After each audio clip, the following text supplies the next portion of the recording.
আজকে দাঁড়িয়ে আমাদের মনে রাখতে হবে সিবিআই এর যে ভূমিকা সেটা এতটাই বালখিল্যপনার জায়গায় পৌঁছেছে, এতটাই অপদার্থতার জায়গায় পৌঁছেছে যে আজকে গিয়ে মনে হচ্ছে যে কলকাতা পুলিশ ওই প্রথম 4-5 দিনে যেটুকু যা করেছিল তারপর সিবিআই তো সেটাকে শিলমোহর দেওয়া ছাড়া আর এক্সট্রা কোনো তদন্ত করেনি। সে কাকে কাস্টডিতে রেখে জিজ্ঞাসাবাদ করেনি। সে এখনও যখন আমরা সীমা বাবুদের সাথে শেষবার দেখা করেছিলাম তিনি বলেছিলেন যে ফরেন্সিক তদন্ত নাকি এখনও চলছে। কী তদন্ত চলছে? 18 মাস পর আমরা জানি না দেশের সর্বোচ্চ তদন্তকারী সংস্থার একটা ল্যাপটপ আর কী আমরা জানি না সেগুলো ফরেন্সিক তদন্ত করতে এতদিন সময় লাগে কিনা।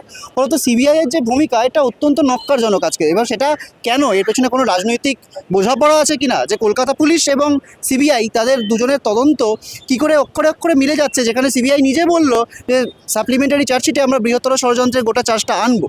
সেক্ষেত্রে কেন তারা দেরি করছে, কেন সেটা পারছে না, সেটা তো অবশ্যই প্রশ্নের মুখে পড়বে। সিবিআই এর ভূমিকা কিন্তু সেদিন থেকেই প্রশ্নের মুখে পড়ে গিয়েছে যখন সে প্রাথমিক চার্জশিটে একটিমাত্র মানুষকে অভিযুক্ত করে তার সাজার ঘোষণা ঘটিয়েছে।